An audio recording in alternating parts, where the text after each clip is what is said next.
Hi hello नमस्कार, स्वागत आहे तुमचं आमच्या यूट्यूब चॅनलमध्ये।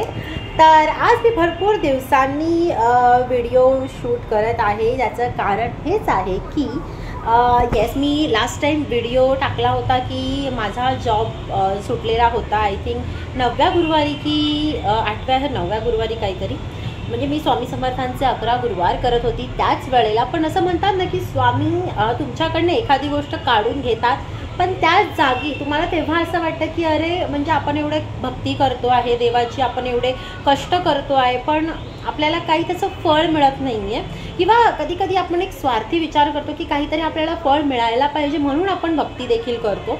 पण याच वेळी मला हे सांगायला आवडेल की मला जी ह्या 6 महिन्यात प्रचिती आली तीच मी अशी इच्छा व्यक्त करे की जर तुम्ही स्वामी भक्त असाल तर नक्कीच तुम्हाला हे ऐकून खूप आनंद होईल की मला जो जॉब माझा गेलेला होता त्याच फील्डमध्ये मला दुसरा जॉब मिळालेला आहे। आणि हे 6 महिने मला खूप काही मी सांगेन शिकवून गेले की जेव्हा आपल्याला एक अमाऊंट, एक सॅलरी आपल्या अकाउंटमध्ये येते तेव्हा आपण त्याचा कसा वापर करतो। आणि ह्या 6 महिन्यामध्ये जेव्हा माझ्या अकाउंटमध्ये ती अमाऊंट येत नव्हती, ते पैसे येत नव्हते, तेव्हा मी हे 6 महिने तुम्हाला माहिती असेल मी मध्ये एक व्हिडिओ टाकला होता की आम्ही नाश्ता सेंटर सुरू केलेलं आहे। जसं की सुहास ही जॉबलेस होते आणि मीही जॉबलेस होते, आम्ही दोघंही जॉबलेस होतो। या परिस्थितीमध्ये आणि या महागाईच्या काळात एक मूल स्वतःबरोबर असणे आणि तेही म्हणजे शाळेत जाणारं मूल, आता जे कोणी पेरेंट्स आहेत जे माझा व्हिडिओ बघत असतील त्यांना माहिती असेल की आत्ताच्या काळामध्ये फीज म्हणा शाळेच्या किंवा मुलांचे जे अदर ॲक्टिव्हिटीज असतात, मुलांचे जे इतर खर्च असतात, डॉक्टर, खाणं पिणं किंवा इतर काहीही खर्च, कपडा लत्ता म्हणा, इतर जे खर्च असतात त्यासाठी खूप पैसा आपल्याला मोजावा लागतो। तर त्याच वेळेला जर दोघंही जॉबलेस असतील आणि जर तुमचं मूल शाळेत जात असेल तर तुम्ही समजू शकता की किती अडचणींचा सामना आपल्याला करावा लागतो। आपण आता हे 31 डिसेंबर हे वर्षाच्या शेवटच्या दिवशी मला हा व्हिडिओ पोस्टच करायचा होता की खरंच जर तुम्ही बोलतात ना मनापासून जर स्वामींना हाक मारता आणि मनापासून जर त्यांची भक्ती करता तर ते तुमचा जी भक्ती आहे ती कधीच फुकट जायला देत नाही। जी तुम्ही भक्ती करता त्याचं फळ बोलतात ना स्वामी कधीच ऋण ठेवत नाहीत, तुम्हाला ते परतफेड नक्की करतात। आणि त्याचमुळे मी म्हणेन आणि त्यांच्यामुळेच मला हा जॉब लागलेला आहे। आणि त्याचमुळे आणि कसं कसं माझं ऑफिसचं टायमिंग थोडे फ्लेक्झिबल आहेत आणि मला घरी यायला खूप लेट होतो, त्यामुळे मी व्हिडिओही शूट करू शकत नव्हते। पण आज म्हटलं आपल्या वर्षाचा शेवटचा दिवस आहे तर आजपासून परत आपण एकदा ब्लॉगिंग सुरू करूया। आपला जो गॅप पडलेला आहे 1-2 महिन्याचा तो कमी करत येऊया। मी म्हणणार नाही की रोज मला व्हिडिओ पोस्ट करायला जमेल, पण नक्की मी प्रयत्न करेन एखादी माझी आवडती रेसिपी टाकण्याचा किंवा मी जे काही करत असेल ते डेली रुटीन शेअर करण्याचा किंवा सुज्ञाचं डेली रुटीन जे आहे ते शेअर करण्याचा मी नक्की प्रयत्न करेन। तर मी एक रेसिपी बनवलेली आहे प्रॉन्स बिर्याणी। आता 31st आहे, भरपूर लोक आहेत जे मार्गशीर्ष महिना पाळतात, पण बरीच अशी लोक आहेत जी पाळत नाहीत। तर भरपूर लोकांचा मार्गशीर्ष महिना चालू आहे, तर भरपूर लोक नाही पाळत, मच्छी मटण सगळं खातात। तर त्याच लोकांसाठी मी ही रेसिपी जी आहे प्रॉन्स बिर्याणीची जी मी बनवली होती ती सगळ्यांना आवडेल अशी आशा, तीच मी रेसिपी ते तुमच्याशी शेअर करते आहे। तर तुम्ही नक्की बनवून बघा, सेम टू सेम बनवून बघा आणि फक्त तुम्ही मला सांगा की तुम्हाला कशी वाटली।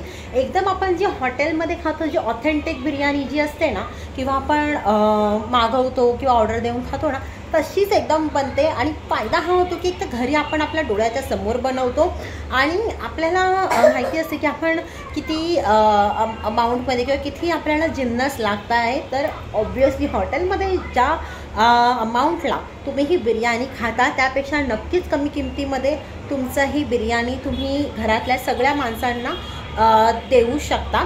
तर नक्की मला सांगा। तर बघूया आपण पुढचा बिर्याणीची रेसिपी व्हिडिओ।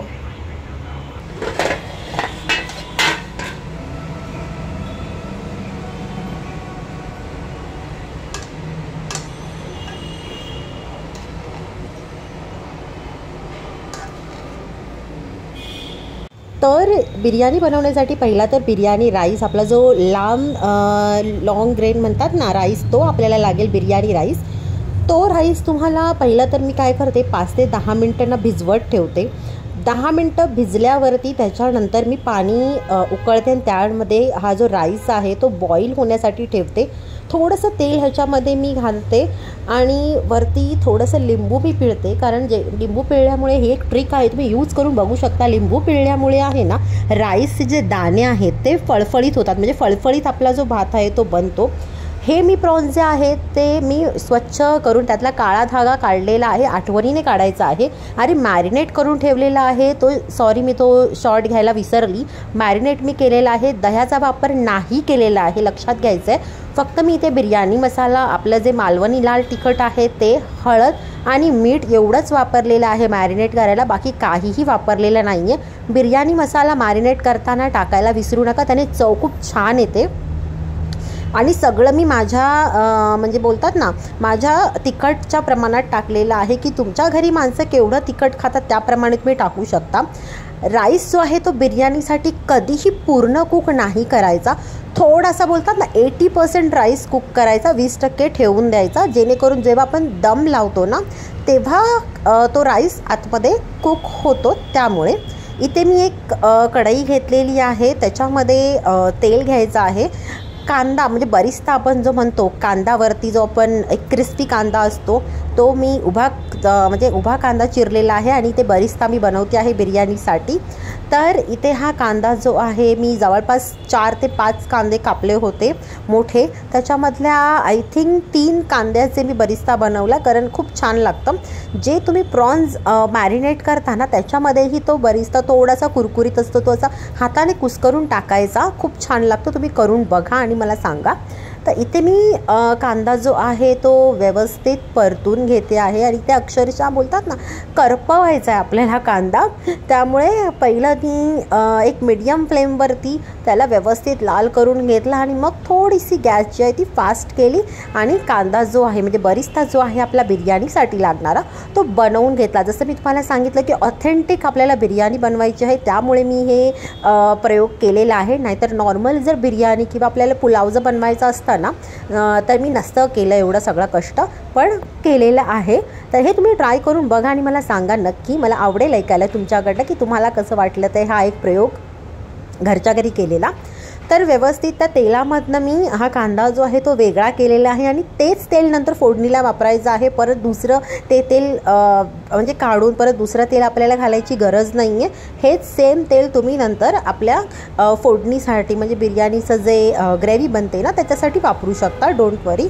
कांदा फक्त आपल्याला सगळा बाजूला करायचा आहे.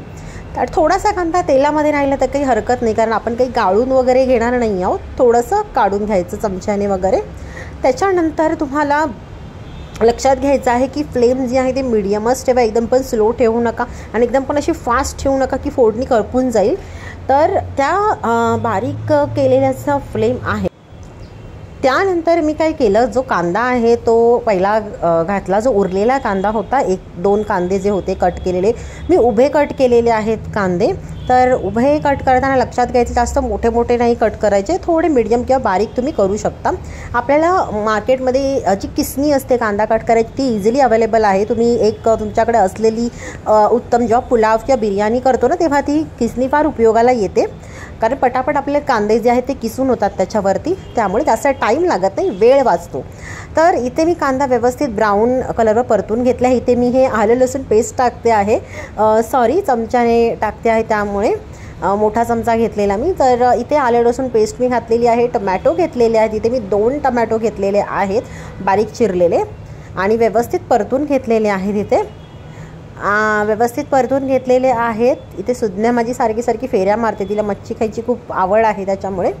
तर इथे मीठ घातलेलं आहे जेणेकरून टमॅटो लवकर नरम व्हावेत म्हणून मीठ घातलेलं आहे. त्याच्यानंतर मी घेतलेला आहे इथे बिर्याणी मसाला. बिर्याणी मसाला जो आहे तो व्यवस्थित इथे घालायचा आहे.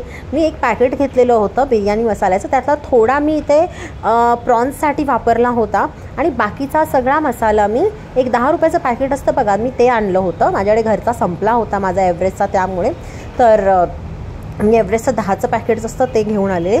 थोडासा मी मॅरिनेशनसाठी वापरला आणि बाकी सगळा मग मी आपल्या बिर्याणीसाठी वापरला आहे. इथे लाल तिखट मी घातलेलं आहे. सेम मी तुम्हाला सांगेन तुमच्या चवीनुसार वापरा. मी इथे क्वांटिटी तुम्हाला सांगणार नाही, चवीनुसार वापरा. काश्मीरी लाल तिखट मसाला घातलेला आहे, धनापूड घातलेली आहे. आणि आता हे सगळं व्यवस्थित एकजीव करून घ्यायचं आहे.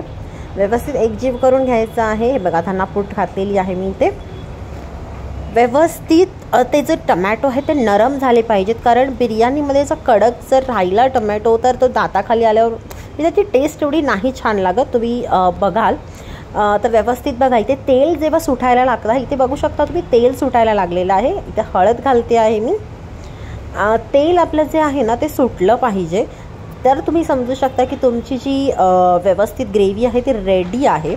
बिर्याणी मसाला मी इथे घातलेला आहे. व्यवस्थित परतून घ्यायचं आहे. तुम्ही बघू शकता आहे बघा आपल्या ग्रेव्हीला ना मस्त तेल सुटतं आहे. मीडियमच फ्लेमवर मी सगळं केलेलं आहे, अजिबात मोठी फ्लेम केलेली नाही आहे. आणि ऑलरेडी आपल्या ग्रेव्हीमध्ये मीठ असल्यामुळे ते व्यवस्थित सगळं जो कांदा आणि टमॅटो जो आहे तो नरम झालेला आहे. तर असंच सगळं जे आहे ते एकजीव करून घ्यायचं ही ग्रेव्ही बनवण्यासाठी. तुमच्याकडे जर पावभाजी स्मॅशर असेल ना तर तेही तुम्ही इथे वापरू शकता, जेणेकरून ते तुम्ही पावभाजी स्मॅशरने ते स्मॅश करून पटापट म्हणजे ती ग्रेव्ही जी आहे ती एकजीव करू शकता किंवा सॉफ्ट करू शकता. इन शॉर्ट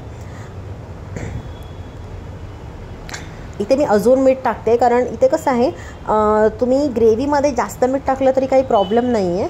भातामध्ये आपण मीठ कमी घालतो किंवा मी कमी घालते, त्याच्यामुळे मी इथे ग्रेव्हीमध्ये जास्त मीठ घातलेलं आहे. इथे तुम्हाला मी सांगेन की प्रॉन्स तुम्ही एकदम एंडिंगला घालायचं, जेव्हा तुम्हाला वाटतं की ग्रेव्ही मला आता काढून घ्यायची आहे. 2 मिनटं हार्डली फक्त परतून घ्यायची आहे तुम्हाला. जास्त इथे परतत बसायचं नाही आहे, नाहीतर त्याचं जे मॉइश्चर आहे जे आपल्या झिंगामधलं जे प्रॉन्समधलं ते पूर्ण मॉइश्चर सुकून जातं आणि ती एकदम अशी रब्बरसारखं जे असतं ना, रब्बरसारखा पदार्थ लागतो. त्यामुळे आपण प्रॉन्स जे आहे ते नाही जास्त परतत बसायचं आहे. ग्रेव्ही मी काढून घेतलेली आहे एका प्लेटमध्ये. बघू शकता तेलही मस्त सुटलेलं आहे. आणि मी त्याच्यामध्ये बरिस्ता म्हणजे जो कांदा जो असतो तो कुस्करून घातलेला आहे, जो आपण जो करपवला होता कांदा, तो तुमच्याकडे मॅरिनेट करताना जर बरिस्ता असेल अवेलेबल तर त्यावेळी तुम्ही कुस्करून त्या मॅरिनेशनमध्ये घालू शकता, पण माझ्याकडे नव्हता त्याच्यामुळे मी ग्रेव्हीमध्ये घातला. त्याच्यानंतर मी 30 कढई घेतलेली आहे ज्याच्यात मी ग्रेव्ही बनवली होती. आणि त्या कढईमध्येच मी इथे बिर्याणीचा जो थर आहे तो लावणार आहे. इथे व्यवस्थित कढई जी आहे ती मीडियम फ्लेमवर ठेवायची आहे. त्याच्यानंतर जी ग्रेव्ही बनवली होती त्याचा थोडंसं भाग घ्यायचा आहे आणि ते थोडासा पसरवायचा आहे. लक्षात घ्यायचं आहे स्लो फ्लेमवर ठेवायची आहे कढई, जास्त फास्ट नाही करायचा गॅस, नाहीतर काय होईल खाली चिटकू शकते कढईला. त्यामुळे इथे थोडासा राईस जो आहे तो मी त्या ग्रेव्हीवरती पसरवून घेतलेला आहे. त्यानंतर बाकीची जी ग्रेव्ही आहे ती पूर्ण मी इथे घातलेली आहे बिर्याणीमध्ये आणि व्यवस्थित पसरून घेतलेली आहे, तुम्ही बघू शकता इथे. आणि त्यानंतर मी जो राईस आहे तोही ह्या ग्रेव्हीच्या वरती पूर्ण पसरवून घेतलेला आहे कढईमध्ये. लक्षात घ्यायचं आहे तुम्हाला की ग्रेव्ही कमी पडता कामा नये. ग्रेव्ही व्यवस्थितच असली पाहिजे बिर्याणीमध्ये. जर ग्रेव्ही कमी असेल आणि भात जास्त असेल तर तुम्हाला बिर्याणी खायला तेवढी मजा येणार नाही. राईस जो आहे बिर्याणीचा जो आपला राईस आहे बासमती राईस तो व्यवस्थित मी पसरवून घेतलेला आहे. आणि त्यानंतर त्यावरती मी बरिस्ता म्हणजे आपला जो कांदा आहे करपवून घेतलेला जो मी व्यवस्थित इथे पसरवून घेतलेला आहे. भरपूर सारी कोथिंबीर मी इथे घालत आहे त्याच्यावरतीच. आणि तुम्हाला घरच्या घरी जर बिर्याणीला दम लावायचा आहे का, जसं मी तुम्हाला सांगितलं की 80% राईस कुक केलेला होता आणि प्रॉन्सही मी फक्त 1 मिनिटं असं परतून घेतलेलं होतं ग्रेव्हीमध्ये. तर जेव्हा आपण दम लावतो ना, जे 20 मिनटं मी ठेवते दम लावायला, त्यावेळे हे सगळं कुक होतं, त्याच्यामुळे काळजी करायची गरज नाही आहे तुम्हाला. याच्यावरती मी ताट तुमच्याकडे जर एकदम ह्याचं झाकण जर असेल, झाकण अवेलेबल कढईचं, तर तुम्ही ते लावू शकता. माझ्याकडे नव्हतं म्हणून मी हे ताट ठेवलेलं आहे. आणि त्यावरती मी जो वरवंटा असतो तो ठेवणार आहे. इथे मी गॅस बाजूला पेटवून घेतलेला, त्याच्यावरती पसरट तवा जो आहे तो ठेवलेला आहे. त्याच्यावरती मी बिर्याणीचा जो आपली कढई आहे तो, आणि त्याच्या ताटावरती वरवंटा, जेणेकरून ती हवा जी आहे ती बाहेर जास्त वाफ येऊ नये आणि आतमध्ये व्यवस्थित आपला जो राईस आणि जे प्रॉन्स आहे ते व्यवस्थित शिजावं. इथे 20 मिनटं ठेवायचं आहे आणि तुम्ही बघू शकता इथे आपला 20 मिनटानंतर आपली बिर्याणी एकदम रेडी आहे. मस्त जो सुगंध आहे तो खूप छान येतो, तुम्ही बघू शकता. इथे फोकचा वापर करायचा आहे चेक करायला, किंवा नॉर्मल जर चमचा तुम्ही जर यूज करत असाल ना तर ते बिर्याणीचे जे आपले लॉंग रेंज दाणे जे आहेत ते तुटू शकतात, तांदूळ आपला. त्यामुळे इथे तुम्हाला फोक तुम्ही यूज करून चेक करू शकता की खाली राईस लागला आहे का, तर खाली राईस लागलेला नाही आहे. बघू शकता तुम्ही. मीडियम फ्लेमवर ठेवायचा आहे तवा आणि त्याच्यावरती कढई ठेवून द्या. तुम्ही करून बघा आणि मला नक्की सांगा. 31st प्लॅनमध्ये नक्की ॲड करून बघा तुम्हाला, आणि मला कमेंटमध्ये सांगायला विसरू नका. हाय, आय होप तुम्हाला मी आता शेअर केलेला व्हिडिओ आवडला असेल. तर बिर्याणीचा जो व्हिडिओ आहे तुम्ही नक्की करून बघा आणि कमेंट बॉक्समध्ये मला सांगायला विसरू नका की तुम्हाला कसा वाटला ते बिर्याणी.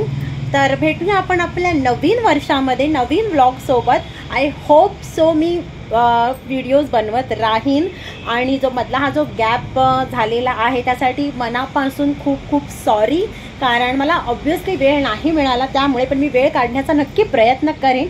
तर भेटूया आपण नेक्स्ट व्लॉगमध्ये. तोपर्यंत नमस्कार आणि हॅपी न्यू इयर सगळ्यांना. श्री स्वामी समर्थ.